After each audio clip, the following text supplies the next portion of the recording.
فبأي آلاء ربكما تكذبان نحمده ونصلي على رسوله الكريم أما بعد أعوذ بالله من الشيطان الرجيم بسم الله الرحمن الرحيم كنتم خير أمة أخرجت للناس تأمرون بالمعروف وتنهون عن المنكر وتؤمنون بالله صدق الله العظيم. وقال النبي صلى الله عليه وسلم خيركم من تعلم القرآن وعلمه أو كما قال. وقال بعض الصالحين لا يستطاع العلم براحة الجسد أو كما قيل. گرامی قدر معزز اساتذہ کرام، ہمارے عزیز اور ہونہار طلبہ، آج کی یہ مجلس آپ کے نصاب کا حصہ ہے. جیسا کہ آپ حضرات کو معلوم ہے کہ ہر ماہ آپ کا ماہانہ امتحان ہوتا ہے اور اس کے نتائج سے بھی آپ کو واقف کرایا جاتا ہے. تو جب بھی امتحان ہوگا اور آپ کو آپ کا رزلٹ سنایا جائے گا، اس وقت آپ سے 20 منٹ، آدھا گھنٹہ یا پون گھنٹہ اسی طرح کی گفتگو کی جائے گی، کبھی میرے ذریعے، کبھی آپ کے محترم اساتذہ میں سے کسی کے ذریعے، یا پھر باہر سے تشریف لانے والے بعض علماء کے ذریعے. ان سب کا مقصد یہ ہے کہ آپ حضرات جو یہاں تشریف فرما ہیں، آپ کو آپ کا مقصد یاد دلایا جائے، اس مقصد کا استحضار اور اس مقصد کے حصول کے لیے طلب صادق، سچی کوشش، اس پر آپ کو ابھارا جائے. میرے عزیز طلبہ، سب سے پہلی بات تو یہ ہے کہ اللہ تبارک و تعالیٰ نے آپ کو اس علم کے لیے منتخب کیا اور اس ادارے کے لیے منتخب کیا. ان دونوں کا مقصد یہ ہے کہ آپ صحیح علم دین حاصل کر سکیں.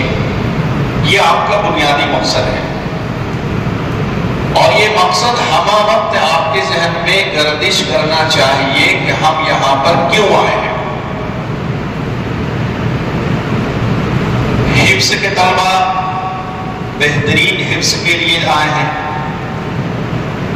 عربی کے طلبہ عربی زبان اور علوم اسلامیہ کے لیے تشریف لائے ہیں. یہ بات ہر وقت ذہن میں مستحضر رہنی چاہیے کہ آپ یہاں پر کیوں آئے ہیں، نمبر 1. اور جس مقصد کے لیے آئے ہیں وہ مقصد بہت اہم ہے. آدمی کو یہ پتا ہو کہ ہم یہاں پر کیوں آئے ہیں، لیکن یہ پتا نہ ہو کہ جس مقصد کے لیے آئے ہیں وہ مقصد اہم بھی ہے کہ نہیں، تو اس کے لیے آدمی قربانی نہیں دیتا، اس کے لیے مجاہدہ نہیں کرتا. لیکن جب یہ پتا ہو کہ ہمارا مقصد انتہائی عالی ہے، ہمارا مقصد بہت بلند ہے، ہمارا مقصد بہت اونچا ہے، تو پھر اس کے حصول کے لیے وہ جی جان کی بازی لگا دیتا ہے. وہ اپنے آرام کو بھی قربان کرتا ہے، راحت کو بھی قربان کرتا ہے، اپنے بھوک پیاس کو بھی برداشت کرتا ہے، جسمانی اور ذہنی تکلیف کو بھی برداشت کرتا ہے. ان ساری چیزوں کو تب برداشت کرتا ہے جب اسے پتا ہو کہ جس مقصد کے لیے آئے ہیں وہ مقصد انتہائی عظیم ہے. کو سمجھانے کے لیے میں نے وہ آیت کریمہ اور حضور پاک صلی اللہ علیہ وسلم کی حدیث پڑھی۔ اللہ تبارک و تعالیٰ کیا فرماتے ہیں؟ کنتم خیر امت، آپ بہترین ہیں، آپ بہترین لوگ ہیں، اخرجت للناس، لوگوں کو فائدہ پہنچانے کے لیے آپ کو دنیا میں لایا گیا ہے۔ لوگوں کو کس قسم کا فائدہ پہنچانے کے لیے؟ لوگوں کے فائدے دو ہیں، دنیاوی فائدے بھی ہیں اور اخروی فائدے بھی ہیں، اور یہ دونوں فائدے باقاعدہ مقصود ہیں، یہ سمجھیے گا۔ دنیا میں ہم لوگوں کے لیے نفع بخش بنے، یہ بھی مقصود ہے، اور آخرت میں ہم لوگوں کے لیے نفع بخش بنے، یہ بھی مقصود ہے۔ ربنا آتنا فی الدنیا حسنہ وفی الآخرۃ حسنہ، ہم جو اللہ سے دعا کرتے ہیں اس میں دنیا کے لیے بھی حسنہ اور بھلائی کو مانگتے ہیں، اور آخرت میں بھی ہم بھلائی اور حسنہ کو طلب کرتے ہیں۔ تو دنیا میں لوگوں کے لیے ہم مفید بنے، یہ بھی مقصود ہے، اور آخرت میں ہم لوگوں کے لیے مقصود بنے، نافع بنے، یہ بھی مقصود ہے۔ یہ اور بات ہے کہ آخرت کا مقصد دنیا کے مقصد سے اعلیٰ ہے، آخرت کا مقصد دنیا کے مقصد سے اعلیٰ ہے۔ لَأَن يَهْدِيَ اللَّهُ بِكَ رَجُلًا خَيْرٌ لَكَ مِنَ الْحُمُرِ النَّعَمِ، تمہاری وجہ سے کسی انسان کو ہدایت مل گئی، ایمان مل گیا، کسی نیک عمل کی سعادت مل گئی، تو تمہارے لیے سرخ اونٹوں سے بہتر ہے۔ یہ حضور کی حدیث کا خلاصہ ہے۔ تو آخرت میں ہم دوسروں کے لیے نفع بخش بنے، یہ بہت بہتر ہے، لیکن دنیا میں بھی ہمیں لوگوں کے لیے نفع بخش بننا ہے۔ اللہ کے رسول صلی اللہ علیہ وسلم کی حدیث ہے، الخلق عیال اللہ، یہ ساری مخلوق، انسان، جنات، چرند، پرند، یہ ساری مخلوق، انسانوں میں چاہے وہ آپ کا ہم مذہب ہو یا نہ ہو، مسلمانوں میں چاہے آپ کا ہم مسلک اور ہم مشرب ہو یا نہ ہو، یہ سب کے ساتھ الخلق عیال اللہ، یہ ساری مخلوق اللہ تبارک و تعالیٰ کی اولاد ہے۔ فَأَحَبُّ الْخَلْقِ إِلَى اللَّهِ مَنْ أَحْسَنَ إِلَىٰ عَيَالِهِ، اللہ کو وہ بندہ سب سے زیادہ پسندیدہ ہے جو بندہ اس کی آل و اولاد کے لیے زیادہ محسن، زیادہ سود مند، زیادہ نفع بخش ہو۔ تو ہم انسانوں کے لیے نفع بخش بنے، بلا تفریق مذہب و ملت کے، بلا تفریق مسلک و مشرب کے، یہاں تک کہ ہم جانوروں اور چرندوں اور پرندوں کے لیے نفع بخش بنے، یہ بھی حضور پاک صلی اللہ علیہ وسلم نے ہم سب کو تعلیم دی ہے۔ تو حاصل یہ ہے کہ کنتم خیر امتین، آپ بہترین لوگ ہیں، اخرجت للناس، آپ لوگوں کو فائدہ پہنچانے کے لیے پیدا کیے گئے ہیں۔ ہم لوگ مدرسے میں رہ رہے ہیں، ہمیں اس انداز میں رہنا ہے کہ ہماری وجہ سے ہمارے ساتھی کو نفع پہنچے،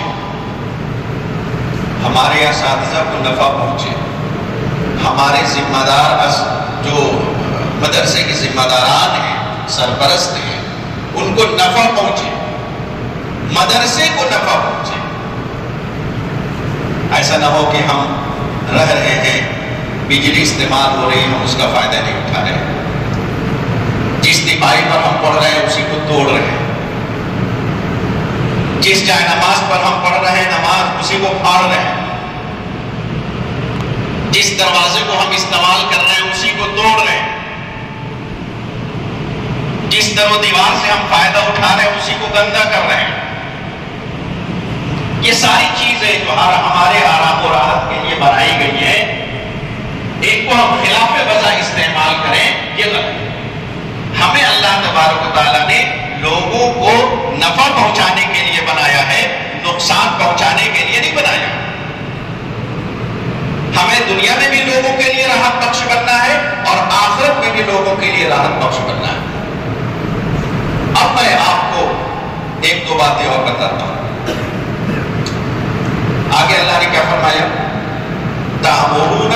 بالمعروف، تم بہترین لوگ ہو، تمہارا کام کیا ہے؟ لوگوں کو معروف کا حکم کرنا، وَتَنْهَوْنَ عَنِ الْمُنْكَرِ، اور لوگوں کو منکر سے روکنا، معروف کا حکم کرنا اور منکر سے روکنا۔ اللہ نے آپ کو بنایا ہے بہترین، لوگوں کو فائدہ پہنچانے کے لیے۔ تأمرون بالمعروف، آپ کا کام ہے معروف کا حکم کرنا، وتنہون عن المنکر، آپ کا کام ہے منکر سے روکنا۔ یہ معروف کیا چیز ہے اور منکر کیا چیز ہے؟ معروف عرف یعرف، عرفانا، پہچاننا، جاننا، اسی سے جب صرف ضمیر کیجئے گا عرف یعرف عرفانا تو آگے چل کے آئے گا عارفن اور ثم معروفن۔ معروفن جانی ہوئی، پہچانی ہوئی چیز، اس کو معروف کہتے ہیں۔ منکر انکر ینکر انکارا باب فعل سے، اس کے معنی ہے کسی چیز کو اجنبی سمجھنا، کسی چیز کو اجنبی سمجھنا، نہ پہچان پانا، اس کو انکر بولتے ہیں۔ اسی سے ہے منکر، تو منکر وہ چیز جو نہ پہچانی جائے، جو مزاج کے خلاف ہو، جو لوگوں کے لیے مانوس نہ ہو۔ تو معروف کا مطلب ہے وہ چیز جو شریعت میں جانی پہچانی ہے، اور منکر کا مطلب ہے وہ چیز جو شریعت میں انجانی ہے، شریعت میں جانی پہچانی نہیں ہے، شریعت کے لیے اجنبی ہے۔ شریعت میں کیا چیز ہے جو جانی پہچانی ہے اور کیا چیز ہے جو جانی پہچانی نہیں ہے؟ آپ اگر عربی اول دوم سوم وغیرہ پڑھ رہے ہیں، یہ ہمارے حفظ کے طلبہ بھی سنے ہوں گے، فرض اور اس کے نیچے واجب اور اس کے نیچے سنت مؤکدہ اور اس کے بعد نیچے سنت غیر مؤکدہ، جس کو آپ مستحب بھی کہتے ہیں، اور اس کے نیچے پھر آتا ہے اولا یعنی بہتر۔ یہ مثبت ہوا، فرض، واجب، سنت مؤکدہ، سنت غیر مؤکدہ، اور سب سے نیچے آتا ہے اولا، بہتر۔ دوسری طرف آئیے، حرام یہ سب سے اوپر ہے، اس کے بعد آتا ہے مکروہ تحریمی، پھر آتا ہے مکروہ تنزیہی، اور پھر آتا ہے نیچے خلاف اولا۔ یہ ترتیب ہے۔ فرض کا مطلب جس کا کرنا سب سے زیادہ ضروری ہو، واجب کا مطلب عملاً اس کو کرنا بھی ضروری ہو، عقیدہ اس کا نہ رکھے چلے گا، عملاً اس کو کرنا ضروری ہو۔ سنت مؤکدہ جس کے کرنے پر شریعت میں زور دیا گیا ہو، سنت غیر مؤکدہ جس کے کرنے پر ثواب ملتا ہو، نہ کرے تو گناہ نہیں کرتا۔ خلاف اولا، اولا کس کو کہتے ہیں؟ جس کو کرے تو بہتر ہے۔ یہ ہے سارے کے سارے معروف، یہ سارے کے سارے معروف ہیں۔ ہمارا کون سا کام فرض ہے، کون سا کام واجب ہے، کون سا کام سنت مؤکدہ ہے، کون سا کام سنت غیر مؤکدہ ہے، کون سا کام اولا ہے، یہ ہے معروف۔ بری ترتیب ہے، بری ترتیب ہے۔ ادھر آئیے تو منکر کیا ہے؟ جو حرام ہے وہ منکر ہے۔ کفر یہ منکر کا سب سے اوپر درجہ ہے، شرک منکر کا سب سے اوپر درجہ ہے، اس کے بعد جتنے حرام کام ہیں سب منکر ہے۔ چوری منکر ہے، ڈکیتی منکر ہے، بدکاری منکر ہے، غیبت، جھوٹ، جغلخوری، عیب جوئی، ایذا رسانی، یہ سب منکر ہے۔ جو حرام ہے وہ بھی منکر ہے، جو مکروہ تنزیہی ہے وہ بھی منکر ہے، جو خلاف سمجھیے کہ اولا ہے، ایک درجے میں کہہ سکتے ہیں کہ وہ بھی منکر ہے، ایک درجے میں۔ اس میں ذرا تفصیل ہے، علمی چیز ہے یہ۔ میں آپ کو سمجھانا چاہ رہا ہوں کہ جب تأمرون بالمعروف، آپ لوگوں کو اچھی چیزوں کا حکم کرتے ہیں معروف کا، اور لوگوں کو بری چیز یعنی منکر سے روکتے ہیں، تو معروف ہے کیا چیز؟ زندگی میں جتنے فرائض ہیں سب معروف ہے، زندگی میں جتنے واجبات ہیں، زندگی میں جتنے مستحبات ہیں، جتنے سنن مؤکدہ ہیں، سنن غیر مؤکدہ ہیں، سب کے سب معروف ہیں. اور جتنے گناہ ہیں، جتنے خلاف اولا ہیں، جتنے مکروہ تنزیہی ہیں، جتنے گناہ کبیرہ ہیں، جتنے گناہ صغیرہ ہیں، یہ سب کے سب منکر ہیں. یہ میں تذکرہ کیوں کر رہا ہوں، آپ کو کیوں بتا رہا ہوں ماہانہ نشست میں؟ اس لیے بتا رہا ہوں تاکہ آپ کو سمجھ میں آئے کہ آپ یہاں پر جو تشریف لائے ہیں وہ اسی معروف اور منکر کو جاننے کے لیے آئے ہیں. اسی معروف اور اسی منکر کو جاننے کے لیے آئے ہیں. اور اسی معروف کے جاننے کا نام اور اسی منکر کے جاننے کا نام علم دین ہے. عبادات میں کیا کیا معروف منکر ہے، سماجی معاملات میں ہمارا کیا کیا معروف منکر ہے، تبلیغ و دعوت میں کیا کیا معروف منکر ہے، کھانے کمانے میں کیا کیا معروف منکر ہے، سونے اٹھنے بیٹھنے لیٹنے جاگنے ملنے ملانے رہنے سہنے، ان سب میں کیا کیا چیزیں معروف ہیں اور کیا کیا چیزیں منکر ہیں. ان ساری چیزوں کے جاننے کا نام ہی علم دین کا جاننا ہے. جن چیزوں کو کرنا ہے وہ معروف ہے اور جن چیزوں سے بچنا ہے وہ منکر ہے، اور انہی دونوں کے جاننے کا نام علم دین ہے. آپ فقہ کی کوئی بھی ابتدائی کتاب اٹھا لیتے ہیں، مالا بدہ منہ فارسی میں ہے. چلیے اس سے پہلے بھی ایک کتاب دینی تعلیم کا رسالہ ہے، یا کہہ لیجیے کہ تعلیم الاسلام ہے اردو میں. یہ تعلیم الاسلام سے چلیے آپ، جو بالکل ابتدائی دین کی کتاب ہے، اور آپ بخاری شریف تک پہنچ جائیے. آپ کو کیا ملے گا؟ کتاب الطہارت، نماز کا بیان، روزے کا بیان، زکوٰۃ کا بیان، حج کا بیان. پھر آگے پڑھیے گا تو نکاح کا بیان، طلاق کا بیان، اور آگے پڑھیے گا تو خلا کا بیان، وراثت کا بیان، وصیت کا بیان، ہیبہ کا بیان، گفٹ لین دین کا بیان، وقف کا بیان جس کا جلسہ ہونے والا ہے، وقف کا بیان مستقل ایک باب ہے فقہ کی کتابوں میں. حدیث میں بھی مستقل ایک باب ہے. وصیت کا بیان، حقوق العباد کا بیان، یہ سب فقہ کی کتابوں میں، حدیث کی کتابوں میں. آپ ریاض الصالحین پڑھیں گے اس میں یہ چیز ملے گی. آپ مشکات شریف پڑھیں گے اس میں یہ چیز بھری ہوئی ہے. بخاری پڑھیں، ترمذی پڑھیں، ابو داؤد پڑھیں، نیچے کی الفیۃ الحدیث پڑھیں، یا اور نیچے حدیث کی جو مختصر کتاب ہے اسے پڑھیں. آپ کو اس میں یہی چیزیں ملیں گی کہ معروف کیا ہے اور منکر کیا ہے، زندگی میں وہ کیا کیا کام ہے جو کرنے ہیں، اور زندگی میں وہ کیا کیا کام ہے جو نہیں کرنے ہیں.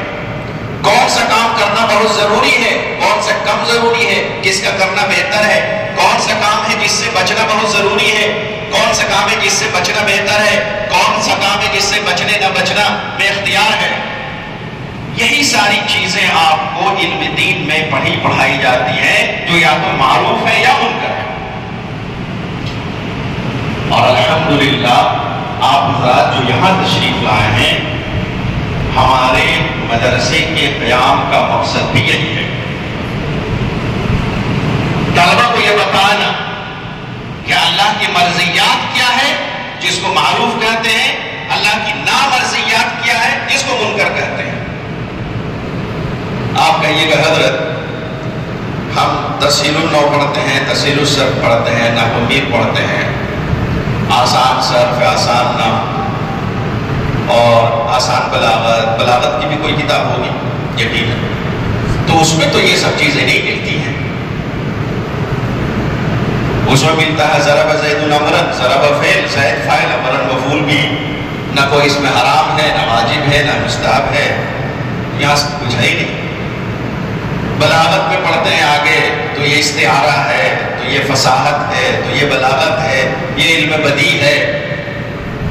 اور یہ مجاز ہے، یہ مجاز مکان ہے، یہ مجاز مایعول ہے. بلاغت میں پڑھیے گا، جو طلبہ پڑھ رہے ہوں گے وہ جانتے ہوں گے، جو نہ پڑھ رہے ہوں گے کم سے کم کان آشنا ہو جائے، تاکہ جب سنیں گے درسگاہ میں کہیں گے ہاں مفتی صاحب آئے تھے، انہوں نے یہ لفظ بولا تھا، مطلب کیا تھا وہ آج سمجھ میں آتا. کئی حضرت وہاں تو کوئی معروف منکر نہیں ہے، تو اس کی وجہ پہ میں پہلے بتا چکا ہوں، کبھی آپ کو آپ نے دھیان نہیں. اصل میں ہمارا جو علم دین کا پورا سرمایہ ہے، علم دین کا پورا سرمایہ ہے، جس کو ہم قرآن کر لیں اور حدیث کر لیں، اور پھر قرآن کی تشریحات جن کو تفسیر کہتے ہیں، اور حدیث کی تشریحات جن کو آپ شروع حدیث کرتے ہیں. پھر قرآن حدیث سے ملا کر جو بہت سے نئے مسائل نکالے گئے ہیں، جن مسائل کو حل کر کے ہمارے بزرگوں نے، ہمارے اسلاف نے، ہمارے علماء نے بتایا ہے، جن کا نام آپ شروع کیجئے گا تو صحابہ کے بعد تابعین میں حضرت امام ابو حنیفہ، حضرت امام مالک، امام شافعی، امام احمد ابن حنبل، امام اوزاعی، سفیان ثوری، سفیان ابن عیینہ، ابو ثور، بہت سارے علماء ہیں، بہت سارے علماء ہیں جنہوں نے قرآن و حدیث پہ غور کر کے مسائل نکالا ہے اور کتابوں میں لکھ دیا ہے. امام ابو یوسف، امام محمد، نام سنے ہوں گے آپ نے. تو اصل میں یہ جو پورا علم دین کا سرمایہ ہے، بنیادی سرمایہ ہے، وہ اصلاً عربی زبان میں ہے، ترکی زبان میں نہیں ہے، فارسی زبان میں نہیں ہے، اردو زبان میں نہیں ہے، انگریزی میں نہیں ہے، ہندی میں نہیں ہے. یہ سارے علوم اسلامیہ اصلاً عربی زبان میں ہے. قرآن عربی میں ہے، وہاں تو ماشاءاللہ فصیح و بلیغ عربی میں ہے. پھر قرآن کی فصاحت و بلاغت کے بعد، یعنی بہترین عربی اگر قرآن کے بعد کوئی ہے تو وہ حضور پاک صلی اللہ علیہ وسلم کی حدیث ہے. حضور کی حدیثیں بہترین عربی زبان میں ہے قرآن کے بعد، بہترین، انتہائی فصیح و بلیغ. اور اس کے بعد پھر قرآن مجید کی جتنی تفسیریں لکھی گئی، حدیث شریف کے جتنی تشریحات لکھی گئی، اور فقہ کی جتنی کتابیں لکھی گئی، یہ سب کے سب عربی زبان میں لکھی گئی. تو جب تک آپ کی عربی زبان ٹھیک نہیں ہوگی، جب تک آپ عربی زبان سمجھنے کی صلاحیت اپنے اندر پیدا نہیں کریں گے، سمجھنے کی اور اس کے بعد بولنے اور لکھنے کی، تب تک آپ علوم اسلامیہ کے اس ذخیرے سے استفادہ نہیں کر سکتے. اردو شرح سے ڈھکیل کے آگے بڑھایا جا سکتا ہے، اردو شرح کے ذریعے کامیابی کی سیڑھیاں طے نہیں کی جا سکتی. اردو شرح کے بھروسے زندگی نہیں گزاری جا سکتی. اردو شرح کے بھروسے دنیا میں آج تک کوئی بڑا عالم پیدا نہیں ہوا، آج تک کوئی پیدا نہیں. اس اسلامی علوم کے ذخیرے کو سمجھنے کے لیے، شریعت کے اصل ذخیرے کو سمجھنے کے لیے، قرآن مجید کو اصل ماخذ سے سمجھنے کے لیے، حدیث شریف کو اصل مصدر اور ماخذ سے سمجھنے کے لیے آپ کی عربی زبان مضبوط ہونا ضروری ہے. اور اسی زبان کو مضبوط کرنے کے خاطر یہ نحویر ہے، یہ آسان صرف ہے، یہ آسان نحو ہے، یہ آسان منطق ہے، یہ آسان بلاغت ہے. یہ جو علوم عالیہ جس کو کہتے ہیں، علوم ذرائع، یہ اسی لیے رہتے ہیں. تو حاصل یہ ہے کہ اللہ تبارک و تعالیٰ نے کیا چیزیں معروف رکھی ہیں اور کیا چیزیں منکر رکھی ہیں. اسے جاننے کا نام ہی علم دین کا جاننا ہے، اس کے پہچاننے کا نام ہی علم دین کا پہچاننا ہے. اور ہمارے مدرسوں کے قیام کا یہی مقصد ہے، آپ حضرات کے یہاں تشریف لانے کا یہی مقصد ہے. ہم لوگ جو آپ کی خدمت میں دن رات لگے رہتے ہیں، آپ کے اساتذہ مستقل لگے رہتے ہیں، آپ کو پڑھانے کے لیے، آپ کو بہتر بنانے کے لیے، آپ کو باصلاحیت بنانے کے لیے، آپ کو دنیا میں ایسا بنانے کے لیے کہ آپ کا نام روشن ہو، رات دن بچانے لگے رہتے ہیں. ان سب کا مقصد ہے کہ دین کو صحیح صحیح آپ کو سمجھایا جائے، دینی علوم سے صحیح صحیح آپ کو آشنا کیا جائے. اسی کے لیے یہ ماہانہ امتحان بھی ہے، تاکہ آپ میں شوق پیدا کیا جائے. میں صرف ایک واقعہ آپ کو نقل کرتا ہوں اور اس کے بعد آپ کی چھٹی ہو جائے گی انشاءاللہ. ایک بہت بڑے عالم گزرے ہیں، امام اصمعی، شیخ عبد الملک الاصمعی۔ امام اصمعی کے نام سے بہت مشہور ہے۔ ہمارے عربی کے طلبہ ابھی نام نہیں سنے ہوں گے، تھوڑا سا اور آگے بڑھیں گے، سوم چہارم پنجم وغیرہ میں پڑھیں گے تو حاشیے پر کہیں بین سطور میں، کہیں شرح میں یہ نام کہیں آئے گا۔ امام اصمعی لغت کے بہت بڑے امام، عربی زبان میں لغت کے بہت بڑے امام۔ کوئی لفظ ہے، اس کا معنی کیا ہے، اس کا صحیح معنی کیا ہے؟ مثال کے طور پر ایک لفظ ہے سودا، سودا، سین دال اور یا، سودا۔ سودا کہتے ہیں ہم لوگ اردو میں ترجمہ کرتے ہیں بیکار، لا یترک سودا، اس کو بیکار نہ چھوڑا جائے۔ انی احب اللہ تکونوا اور اللہ تترک سودا، میں چاہتا ہوں کہ آپ بیکار نہ ہو، آپ بیکار ہی نہ چھوڑے جائیں، سودا بولتے ہیں اس کو۔ اب مثلا سودا عربی میں اس کا معنی ہے اصل کیا؟ اگر آپ کو جاننا ہو تو امام اصمعی سے پوچھیے۔ لکھا ہے ایک صاحب نے کہ سودا کہتے ہیں ایسے اونٹ کو، اونٹ بوڑھا ہو گیا، اونٹنی ہے بوڑھی ہو گئی، اونٹ بوڑھا ہو گیا، اتنا بوڑھا ہو گیا کہ اب وہ سواری اور بار برداری کے لائق نہیں ہے۔ اونٹنی اتنی بوڑھی ہو گئی کہ سواری اور بار برداری کے علاوہ دودھ اور بچے کے لائق نہیں رہی۔ ٹھیک ہے، یہاں تک کہ اتنے بوڑھے ہو چکے ہیں یہ جانور کہ ان کا گوشت بھی کھانا انسانوں کے لیے نقصان دہ ہے، اب اس کا گوشت بھی نہیں کھا سکتے۔ فربا جانور ہو، بقرعید میں لیتے ہیں ذرا فربا جانور ہو تھوڑا، بقرعید میں دیکھا کسی کو ایک دم دبلا پتلا مریل کھینچتا ہوا چلا آ رہا قربانی کے لیے، نہیں لیتے، چھوٹا لے بڑا لے طرح تندرست دیکھتے ہیں، کیوں؟ گوشت اچھا ہوتا ہے، اور اچھا گوشت کھانے سے اچھا گوشت بنتا ہے، موڈ فریش رہتا ہے۔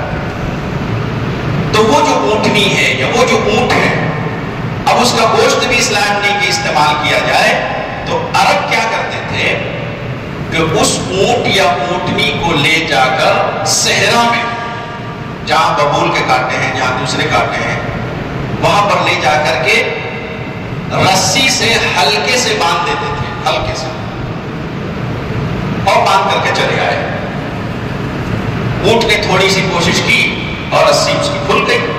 مقصد یہی ہوتا تھا کہ اب تم اپنا چارہ چرو اور جتنی تمہاری زندگی ہے اس صحرا میں جی لو، وہ ہمارے کسی کام کا، تم ہمارے کسی کام کے نہیں، نہ دودھ کے لائق ہو، نہ سواری کے لائق ہو، نہ گوشت کے لائق ہو، نہ بار برداری کے لائق ہو، لیکن ہم تم کو ماریں گے نہیں، تمہاری جو زندگی ہے آزادانہ ڈھنگ سے تم جی لو۔ عربی میں اس کو بولتے ہیں سودا، ہے نا جی وہ غریب بات۔ ہم لوگ اردو میں ترجمہ کرتے ہیں اس کا بیکار، تو بیکار ترجمہ وہی سے آیا ہے۔ اب امام اصمعی رحمۃ اللہ علیہ جیسے مشہور امام لغت، صاحب علم و فن، انہوں نے اس طرح کی بہت ساری چیزیں لکھی ہیں۔ میں عرض کر رہا ہوں ان کا واقعہ، اور اس واقعے سے کا تعلق آپ کی زندگی سے بھی ہے اور ہماری زندگی سے بھی ہے۔ تو چھوٹا سا واقعہ ہے وہ میں نقل کرتا ہوں مستند حوالے سے، یعنی ایسا نہیں ہے کہ ایران توران کی میں آگ رہا ہوں، جب آپ بڑے ہوں گے تو انشاءاللہ اس کا حوالہ بھی امام تنوخی نے ایک کتاب میں ذکر کیا، وہ حوالہ بھی آپ کو معلوم ہو جائے گا۔ تو امام اصمعی کا واقعہ ہے کہ امام اصمعی رحمۃ اللہ علیہ بصرہ میں رہتے تھے۔ یہ بصرہ کہاں ہے؟ کوفہ، بصرہ، بغداد۔ بغداد سب سے بڑا شہر ہوا اور کوفہ اور بصرہ دو چھوٹے چھوٹے شہر ہوئے۔ یہ تینوں شہر ہیں ملک عراق میں۔ عراق ملک شام کے قریب عراق ہے، اور عراق میں یہ کوفہ ہے، بصرہ ہے اور بغداد ہے۔ بصرہ میں امام اصمعی رہتے تھے، ان کی طالب علمی کا دور تھا، یہ مجھے بتانا ہے کہ ان کی طالب علمی کا دور تھا، انتہائی غریب، انتہائی غریب۔ وہ کہتے ہیں کہ میں جب صبح کے وقت گھر سے نکلتا تھا پڑھنے کے لیے تو ہماری گلی کے نکڑ پر ایک سبزی فروش تھا، سبزی فروش، بیگن، گاجر، ٹماٹر، آلو بیچتا رہتا تھا وہ۔ تو جب میں صبح کا وقت کتاب لے کر کے جاتا تھا تو وہ مجھے روکتا اور پوچھتا الا این، کہاں جا رہے ہو؟ تو میں کہتا کہ الا فلانی محدث، فلاں محدث کے پاس جا رہا ہوں، ان سے حدیث پڑھوں گا۔ اچھا، شام کے وقت جب میں لوٹتا تو پھر یہی سوال کرتا من این، کہاں سے لوٹ رہے ہو؟ تو میں کہتا من فلان الفقیہ یا من فلان اللغوی، میں فلاں فقیہ یا فلاں مشہور امام لغت کے یہاں سے پڑھ کر کے آ رہا ہوں۔ جاتے وقت بھی پوچھتا، آتے وقت بھی پوچھتا۔ اس کے بعد جو ایک جملہ کہتا تھا وہ میرے لیے زہر تھا۔ وہ جملہ کیا کہتا تھا؟ تم کاہے کو دن بھر پریشان ہوتے ہو، صبح جاتے ہو فلاں کے پاس اور پھر پڑھ کر کے فلاں سے آتے ہو، یہ کاہے کو زندگی ضائع، لما تضيع حیاتک، اپنی زندگی کیوں ضائع کر رہے ہو؟ کیوں اپنی زندگی میں ایسا کچھ نہیں کر رہے ہو جس کا فائدہ تمہیں پہنچے؟ اس نے عربی میں جو کہا اس کا میں ترجمہ کر رہا ہوں، یعود نفعہ علیک، کیوں ایسا کوئی کام نہیں کرتے ہو جس کا فائدہ تم کو زندگی میں ملے؟ یہ صبح جا رہے ہیں پڑھنے کے لیے اور شام جا رہے ہیں پڑھنے کے لیے۔ اس نے کہا کہ روزانہ مجھ کو یہ جملہ کہتا تھا، انہوں نے لکھا اور یہ کہا کہ کہتا تھا تم اپنی ساری کتابیں مجھے دے دو، میں جلا دوں گا۔ ان کتابوں کی حیثیت میرے نزدیک اتنی بھی نہیں ہے کہ ان کتابوں کو بیچ کر میں تمہیں گاجر دوں، یعنی تمہاری جتنی کتابیں ہیں اپنے اساتذہ سے تم نے لکھی ہے ہاتھ سے، ان کاپی اور کتابوں کی میرے نزدیک ایک حیثیت ایک گاجر سے زیادہ بھی نہیں ہے۔ اگر ساری کتابیں مجھے دو گے تو میں گاجر بھی تمہیں نہیں دوں گا، ان ساری کتابوں کو جلا دوں۔ حضرت نے کہا ہے کہ جب بھی میں جاتا تھا اور جب بھی میں لوٹتا تھا تو مجھے یہ طعنہ سننے کو ملتا۔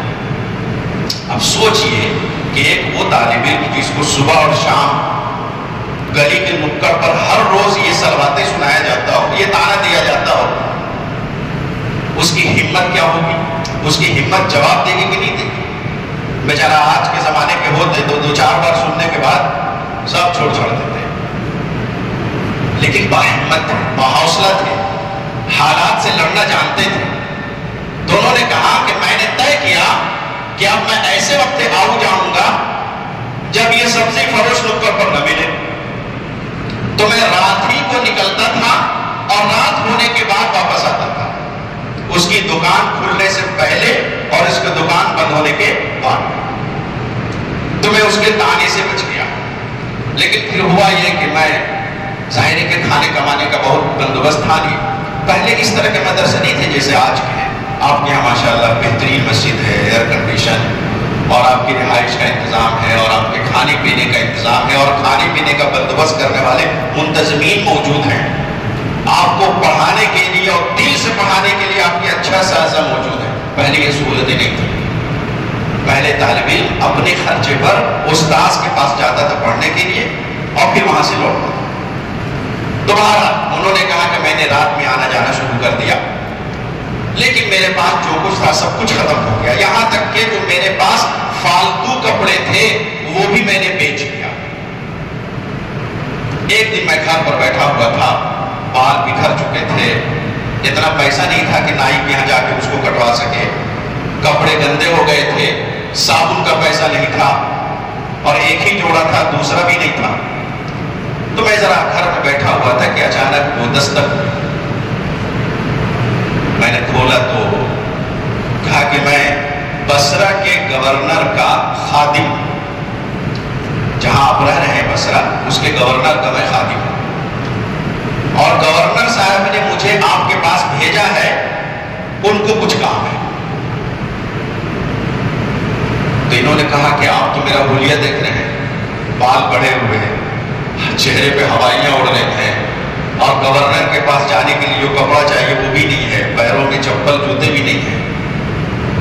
تو انہوں نے کہا کہ اچھا ٹھیک ہے، میں گورنر صاحب کو اطلاع کرتا ہوں۔ چنانچہ وہ خادم چلا گیا اور دوسرے دن کپڑوں کا ایک گٹھر اور خوشبو اور 1000 دینار لے کے وہ میرے پاس آیا، دینار سونے کا ہوتا ہے، 1000 دینار لے کے وہ آیا اور مجھ سے کہا کہ یہ کپڑے ہیں، ان میں سے ایک بدل لیجیے، باقی اپنے پاس رکھیے، یہ خوشبو وغیرہ آپ لگا لیجیے، نہا دھو کر کے بال وال کٹوا لیجیے، اور یہ 1000 دینار ہے، اس میں جتنی ضرورت ہو خرچ کیجیے، باقی اپنے پاس رکھیے، کل میں آپ کو آؤں گا اور گورنر کے پاس لے جاؤں گا۔ چنانچہ امام اصمعی کہتے ہیں کہ میں خوش ہوا اللہ تعالیٰ کی نعمت سے، میں نے سمجھا اس کو اور میں خوش ہوا اور میں تیار ہو گیا۔ دوسرے دن وہ خادم آیا اور مجھ کو گورنر صاحب کے پاس لے گیا۔ گورنر صاحب نے کہا کہ بغداد میں امیر المومنین ہے ہارون رشید۔ ہارون رشید کا نام سنے ہوں گے، خلیفہ ہارون رشید، یہ عباسی دور کے بہت بڑے خلیفہ ہیں، اور ہارون رشید ہی کے دور میں امام ابو یوسف تھے۔ امام ابو یوسف کے بارے میں سنے ہوں گے کہ وہ چیف جسٹس تھے، قاضی القضات تھے، بڑے ہاؤ جلوہ تھا حضرت کا، وہ ہارون رشید ہی کا زمانہ تھا۔ تو ہارون رشید نے بغداد میں آپ کو بلایا ہے اپنے بچوں کی تعلیم و تربیت کے لیے۔ امام اصمعی ابھی پڑھ کے فارغ ہوئے ہیں، زیادہ عمر بھی ان کی نہیں ہوئی ہوگی، میرا خیال ہے کہ 25-30 سال کی شاید عمر ٹھیک ہی نہیں تھی، لیکن محنت ایسی کہ علاقے میں شہرت پھیل گئی، شہرت ہو گئی حضرت کی کہ بڑے محنتی ہیں اور بہت بڑے عالم ہیں۔ تو گورنر نے حضرت کو تیار کر کے بغداد بھیجا خلیفہ کے پاس۔ جب یہ پہنچے ہیں خلیفہ کے پاس تو خلیفہ نے کہا کہ آپ کو میں نے اس لیے یاد کیا کہ مجھے پتا چلا کہ آپ علاقے کے بہت بڑے عالم ہیں، بڑے نیک ہیں، تو میں یہ چاہتا ہوں کہ اپنے بچوں کی تعلیم و تربیت کے لیے آپ کو مقرر کروں۔ امام اصمعی نے کہا کہ حضور جیسا حکم ہو میں خدمت کے لیے تیار ہوں۔ اس کے بعد جو انہوں نے جملہ کہا ہے وہ ہم اساتذہ کے لیے ہے۔ ہارون رشید نے امام اصمعی سے جو جملہ کہا، انہوں نے کہا کہ سنیے، یہ جو اولاد ہے اولاد وہ مہجت قلب الوالد، یہ جو اولاد ہے نا، اولاد والدین کے جگر کا ٹکڑا ہوتے ہیں، اولاد والدین کے جگر کے ٹکڑا ہوتے ہیں۔ آپ بھی اپنے والدین کے جگر کے ٹکڑا ہیں، آپ کو بخار آئے گا ابا پریشان ہو جائیں گے، آپ بیمار پڑیں گے امی کو پتہ چلے گا وہ بھی روئیں گے، ہے کہ نہیں ایسا؟ آپ کو کوئی بھی تکلیف ہو آپ کے والدین پریشان ہو جاتے ہوں، یہ سچائی ہے، یہ سچائی ہے۔ انہوں نے صرف تعلیم جیسے عظیم مقصد کے لیے اپنی محبت کو قربان کر کے آپ کو جدا کیا اور اس جگر کے ٹکڑے کو جدا کر کے ہمارے حوالے کیا۔ تو ہارون رشید نے امام اصمعی سے کہا کہ جو اولاد ہوتی ہے وہ والدین کے جگر کا ٹکڑا ہے، لہذا میں اس کو اللہ کی امانت سمجھ کر آپ کے سپرد کر رہا ہوں، خدا کے واسطے اس کو ایسی کوئی چیز نہ سکھائیے گا تفسد علیہ دینہ، یفسد علیہ دینہ، کہ جس کی وجہ سے ان کا دین خراب ہو جائے۔ کہ ہارون رشید نے امام اصمعی کو کہا جب اپنے اولاد کے لیے تعلیم اور استاد مقرر کیا کہ جو اولاد ہوتی ہے وہ والدین کے لیے جگر کا ٹکڑا ہوتی ہے، میں یہ آپ کے حوالے کر رہا ہوں، اللہ کی امانت سمجھ کر خدا کے واسطے ان کو ایسی کوئی چیز نہ سکھائیے گا جس سے ان کا دین برباد ہو۔ امام اصمعی تیار ہو گئے، ان کے لیے الگ باقاعدہ ایک گھر بنوایا گیا، امام اصمعی کو اس میں رکھا گیا، ان کے بچوں کو اس میں رکھا گیا، اور حضرت نے رات دن پڑھانا شروع کیا۔ لکھتے ہیں کہ میں نے ان کو قرآن پڑھا دیا، ناظرہ پڑھا دیا، فقہ پڑھا دیا، علم لغت پڑھایا، پرانے لوگوں کی قصے پڑھائے، جو چیزیں اس وقت رائج تھی وہ سب ہم نے پڑھا دی، علوم اسلامیہ سے آشنا کرا دیا، اور پھر ہم نے ان بچوں کو پیش کیا ہارون رشید کے سامنے۔ تو ہارون رشید نے کہا کہ ٹھیک ہے، میں چاہتا ہوں کہ یہ جمعہ کی نماز پڑھائے، اور میں چاہتا ہوں کہ جمعہ کی نماز سے پہلے بہترین تقریر کرے۔ تو امام اصمعی نے کہا کہ ٹھیک ہے، میں ایک تقریر کیا، میں ان کو 10 تقریر بٹوا دیتا ہوں۔ چنانچہ 10 بہترین تقریریں امام اصمعی نے لکھ کر کے دی اور بچوں نے یاد کیا، اور اس کے بعد ان میں سے ایک بچے کو کہا گیا کہ جمعہ کی نماز پڑھائے. ہارون رشید بھی وہاں موجود تھے. بچے نے جمعہ کی نماز پڑھائی, تقریر کی, سارے لوگ بہت خوش ہوئے, بہت خوش ہوئے. ہارون رشید میں بہت خوش ہوئے. لکھا ہے اس میں کہ اس کے بعد میرے پاس ہدیوں اور تحفوں کی بھیڑ لگ گئی. بادشاہ بھیجوا رہے ہیں, بادشاہ کے بیٹے بھیجوا رہے ہیں, متعلقین بھیجوا رہے ہیں, وزراء بھیجوا رہے ہیں. سارے لوگوں نے خوب ہدیے تحفے مجھے دیے. اور میرے لیے اس وقت ماہانہ جو وظیفہ مقرر تھا وہ 10,000 درہم چاندی کا ہوتا ہے. اس وظیفے کو پا کر کے میں پڑھاتا رہا بچوں کو اور آگے بڑھاتا رہا, ان کی تربیت کرتا رہا. یہاں تک کہ حضرت نے لکھا ہے کہ الحمدللہ اس کے بعد میرے پاس اچھے خاصے پیسے بھی ہو گئے. تو ان پیسوں سے میں نے بصرہ میں زمین خریدی, مکان بنایا, پھر اور زمین خرید کر اس میں گائے, بیل, بکری, مرغی یہ سب کو آباد کیا. اور جب بچوں کی تربیت مکمل ہو گئی تو میں نے ہارون رشید سے اجازت لی کہ حضور اب اجازت دے کہ میں اپنے شہر میں جا کے رہوں. چنانچہ میں وہاں سے تحفوں اور ہدیوں کے ساتھ لدا پدا اپنے شہر میں آ گیا. اور یہاں پہلی شہرت ہو گئی تھی کہ ہارون رشید کے بچوں کے استاذ آئے ہیں, لوگ ملنے کے لیے آئے. جو مجھے بتانا ہے آپ کو میں اب جملہ نقل کرتا ہوں. جب سارے لوگ ملنے کے لیے آئے تو لکھتے ہیں کہ جب سارے لوگ ملنے کے لیے آئے تو میں ان چہروں کو دیکھ رہا تھا. فوجدت رجلا على رأسه عمامة وسخة وعليه ثياب رثة.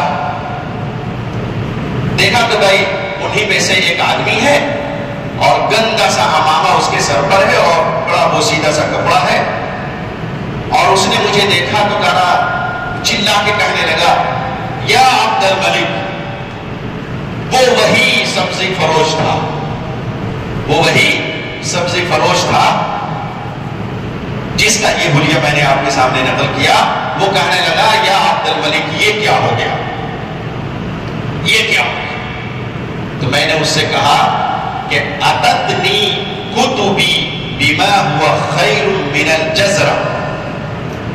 جن کتابوں کو جلانے کے بارے میں تم کہتے تھے نا, جن کتابوں کو جلانے کے بارے میں تم کہتے تھے اور کہتے تھے کہ ان کتابوں کو مجھے دے دو تو میں گاجر تم کو نہ دوں, ان کتابوں نے مجھے وہ دیا جو تمہارے گاجر سے بہت بہتر. میں اس واقعے کو آپ کے سامنے جو نقل کر رہا ہوں اس کا صرف بنیادی مقصد یہ ہے کہ امام اصمعی کی ابتدائی زندگی دیکھیے تو آپ کو بے انتہا محنت, مجاہدہ, قربانی, طلب صادق, فقر فاقہ برداشت کرنا, یہ چیزیں ملیں. جس کو میں نے ایک جملے میں پہلے کہا تھا کہ ایک بات بزرگوں نے لکھا ہے, لا يستطاع العلم براحة الجسد, لا يستطاع العلم براحة الجسد. علم کوئی بھی ہو بدن کی راحت کے ساتھ حاصل نہیں ہو سکتا. بدن کی راحت کے ساتھ علم حاصل نہیں ہو سکتا, یہ پتھر کی لکیر ہے. العلم لا يعطيك بعضا حتى تعطيه كلا. علم تو آپ کو اپنا چھٹاک بھی نہیں دے گا, چھٹاک, یہاں تک کہ آپ اپنا وجود اس کے حوالے نہ کرتے. اپنے جذبات, اپنے خیالات, اپنے احساسات, اپنا آرام, اپنا سکون, اپنی راحت, یہ ساری چیزیں, اپنا مال و متاع, اپنا وقت, یہ ساری چیزیں جب آپ علم کے حوالے کر دیں گے تب یہ علم آپ کو تھوڑا سا دے گا, تھوڑا سا. الا يستطاع العلم براحة الجسد. علم جو ہے راحت جسد کے ساتھ, بدن کی راحت کے ساتھ حاصل نہیں ہو سکتا. یہ ہمارے بزرگوں نے لکھا. امام اصمعی کی زندگی دیکھیے جو میں نے شروع میں نقل کیا کہ فقر و فاقہ کا یہ حال رہا کہ جو زائد کپڑے تھے وہ بھی بیچ دیے, کھانے کو نہیں تھا. پھر اللہ تبارک و تعالیٰ کی نعمتیں اس انداز میں آئی, وہ اللہ کی مرضی. اللہ زیادہ بندے سے مجاہدہ نہ کرواتے ہیں, تھوڑے سے مجاہدے کے بعد ہی نوازنا شروع کر دیتے ہیں. بس تھوڑا سا دیکھتے ہیں کہ بندہ تیار ہو رہا کہ نہیں ہو رہا, مجاہدے کے لیے تیار ہو گیا, اللہ نوازنا شروع کر دیتا ہے. چنانچہ بعد کی زندگی کیسی آئی کہ اللہ نے دنیا کی ریل پیل کر دی. پھر دنیا کو انہوں نے کبھی دل سے نہیں لگایا. لیکن اس میں سبق ان لوگوں کے لیے بھی جو کہتے ہیں کہ جناب شروع ہی میں ہم کو بہت مالدار بننا ہے. نہیں ہو سکتے. وہ جو نکڑ پر سبزی فروش تھا بقال، وہ یہی چاہ رہا تھا کہ ابھی سے یہ کمانا شروع کر دے. نہیں ہوگا. پھر پڑھ لکھ لیں گے، اللہ تعالیٰ نوازیں گے، بہت نوازیں گے. اور میں نے جیسا کہ کہا کہ ہم اساتذہ کے لیے بھی اس میں سبق ہے کہ آپ حضرات اپنے والدین کے جگر کے ٹکڑے ہیں. ہم بھی باپ ہیں، ہم بھی اپنے بچے کو کہیں بھیجتے ہیں تو دل اٹکا رہتا ہے. آپ کے والدین کے ساتھ بھی ہوگا. یہ فکر رہتی ہے کہ بچہ جا رہا ہے تو اس کا وقت ضائع نہ ہو، اس کے ساتھ کوئی واقعہ نہ ہو جائے، اس کی طبیعت ٹھیک رہے، اس کو کوئی پریشانی نہ ہو. آپ کے والدین بھی آپ کے ساتھ یہ چاہتے ہوں گے. ہم اساتذہ بھی آپ کے والدین کے جذبات کے احترام میں اور ان کے جذبات کو محسوس کرتے ہوئے آپ کے لیے بھی ایسا ہی چاہتے ہیں. ہم بھی چاہتے ہیں کہ آپ کا وقت ضائع نہ ہو، ہم بھی چاہتے ہیں کہ آپ کو کوئی تکلیف نہ ہو، ہم بھی چاہتے ہیں کہ آپ بھوکے پیاسے نہ رہیں. لیکن چونکہ ماں باپ کی شفقت ذرا دوسرے انداز کی ہوتی ہے، استاذ کی شفقت دوسرے انداز کی ہوتی ہے. ماں باپ کی شفقت میں ذرا پٹائی نہیں ہے، استاذ کی شفقت میں کچھ پٹائی بھی ہے. اس لیے ہم وقت پر آپ کو صبح جگا دیتے ہیں، دوپہر میں نماز کے لیے آپ کو جگا دیتے ہیں، آپ کو ادھر ادھر جانے سے منع کرتے ہیں، بازاروں میں منڈلانے سے منع کرتے ہیں، درسگاہ کی پابندی کرنے کو آپ کو کہتے ہیں. آپ کی حاضری لی جاتی ہے، حاضر نہیں رہتے ہیں، اس پر ہم سختی کرتے ہیں.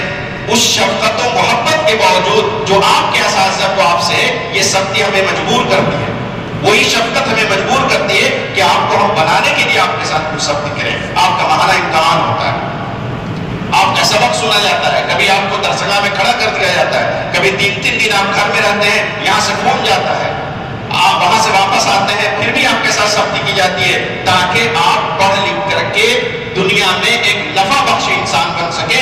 کنتم خیر امہ، آپ بن سکیں. بس یہی مجبوریاں ہیں، جو کچھ قانون ہیں، کچھ ضوابط ہیں، کچھ آداب ہیں، کچھ سختیاں ہیں جو ہم آپ کے ساتھ کرتے ہیں.